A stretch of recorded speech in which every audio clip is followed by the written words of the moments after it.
From a completely dysfunctional team to probably the best team in the NFL in the Miami Dolphins. You almost have to talk the Miami Dolphins. It's sacrilegious. It's blasphemy at this point if you don't talk about the Miami Dolphins scoring 70 points, and they absolutely could have scored more points. I mean, they were hitting the mercy on the Denver Broncos. I mean, they easily could have hit every NFL record. It wasn't close. If you watched the game, you probably didn't because it was so bad at some point. You were just flicking on anything else to watch than seeing the Denver Broncos get curb stomped on live national TV for everyone to see.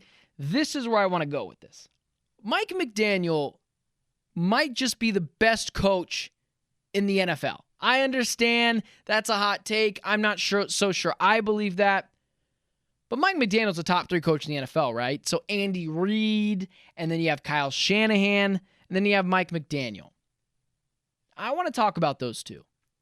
Kyle Shanahan gets a lot of praise. And to be fair to Kyle Shanahan, he does win a lot of games, although he really struggles winning the big game. He really struggles holding on to leads. We've seen 28-3. We've seen him against the Chiefs in the Super Bowl, below a 10-point lead, lose that Super Bowl. You can argue Kyle Shanahan should have 2 Super Bowl rings. About much you can argue about that Aaron Gordon should have 2 dunk contest championships. If you know, you know. But it's a little bit the Tom Brady effect for Mike McDaniel, where everything works. It doesn't matter what turbulence there are. They trade a ton of picks for Tyreek Hill. Doesn't matter, although they took some criticism for that. Although I will say a lot of people did say, you know what, it's Tyreek Hill. Top 5 receiver in the league at that point. Top 10 receiver in the league at that point. Now he might be top 1.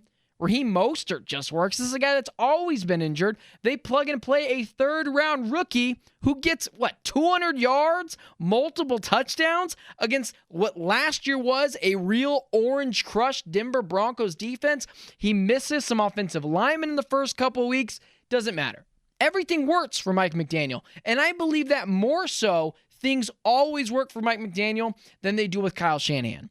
I'm willing to argue Mike McDaniel is a better coach than Kyle Shanahan, but just doesn't have the accolades yet.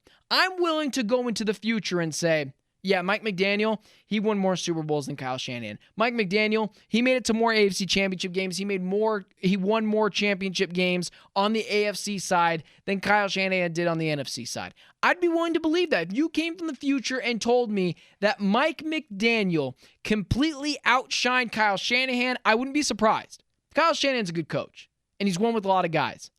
But do you remember what people were saying about Tua Tagovailoa before Mike McDaniel came into the picture? People were ready to write Tua Tagovailoa off with a good coach. Brian Flores is a good coach, not on the offensive side, but Brian Flores is looked upon as a good coach in the NFL, and he will get another head coaching job. Mike McDaniel comes in, puts up what? Like a 700-play clip of all of Tua's best plays and shows him just how good he is. Tua Tagovailoa said, I thought I sucked. Mike McDaniel gets in the picture, fixes everything. Mike McDaniel, Kyle Shanahan, Mike McDaniel, Kyle Shanahan. Is it possible Mike McDaniel is on the horizon of surpassing Kyle Shanahan, a guy in which was his assistant at one time? You know, if my team, the Arizona Cardinals, for those of you who don't know, I live in Arizona. I'm a Cardinal fan, unfortunately at times, although not this past weekend. That felt great. If you ask me, who would I want to coach the Cardinals? Mike McDaniel or Kyle Shanahan? I know I'm taking heat here. But if I was an NFL GM and I can pick what coach I want coaching my team, I think I'm taking Mike McDaniel over Kyle Shanahan. I think I'm taking Mike McDaniel over every coach in the National Football League not named Andy Reid. I mean, players are just running butt naked wide open. Dudes are Tua Tagovailoa, although yes, he's shown that he's able to make those tough throws. A lot of the time, he's just throwing to wide open wide receivers. I mean, Mike McDaniel, the way he schemes up plays, there's always motion. He's moving guys around. He's disguising looks. It's like this weird combination between Andy Reid and Kyle Shanahan. And then my argument is, you look at Kyle Shanahan, the type of football he plays, isn't necessarily sustainable. We see Elijah Mitchell, Raheem Mostert before CMC got there, constantly getting injured. It's that smash mouth brand of football. George Kittle was already injured this year. Deebo Samuel's got a rib injury now. Nick Bosa at times, a little dinged up here and there. The Kyle Shanahan offense, you can argue, it is totally fair to argue at this point, no matter what Niner fan says. It's a little smash mouth football.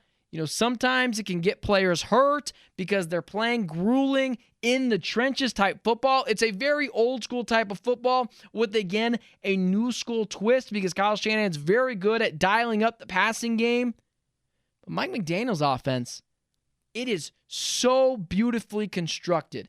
And again, I would say it's a blend between an Andy Reid and a Kyle Shanahan-like influence since he was there in San Francisco for those years.